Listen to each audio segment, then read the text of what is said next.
Pakistan's public debt increased by around 4.64 trillion rupees in the first 9 months of the outgoing fiscal year, reaching a total of 67.53 trillion rupees by the end of March 2024. This data comes from the Economic Survey 2023-24 released on Tuesday. At the end of June 2023, the public debt stood at 62.88 trillion rupees.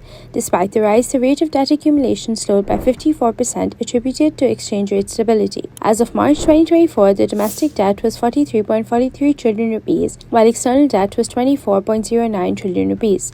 The domestic debt saw an increase of 4.63 trillion rupees, whereas external debt grew by 22 billion rupees. The survey noted that 88% of the fiscal deficit was financed through domestic markets, with only 12% from external sources. Permanent debt, including instruments like PIB, government ijara, sukuks, and prize bonds, were 31.2 trillion rupees, making up 72% of the total portfolio. The segment increased by 5.7 trillion rupees during the first 9 months of the fiscal year.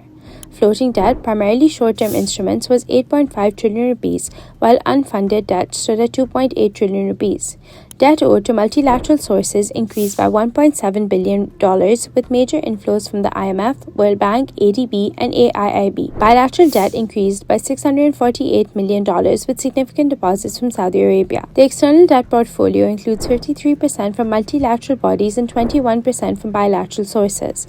Deposits from China and Saudi Arabia account for 10%, and loans from foreign commercial banks make up 6%. Public debt servicing costs were 5.5 trillion rupees during the first 9 months of the fiscal year 2024, with domestic debt interest expenses at 4.8 trillion rupees, a 55% increase from the previous year. Interest payments on external debt was 710 billion rupees. The government repaid $5.33 billion of external public debt, including $2.8 billion to multilateral bodies, $2 billion to bilateral creditors, and $0.6 billion for Naya Pakistan certificates. The survey concluded with the government's goal to reduce the debt burden through budget surpluses, low inflation, and exchange rate based on economic fundamentals.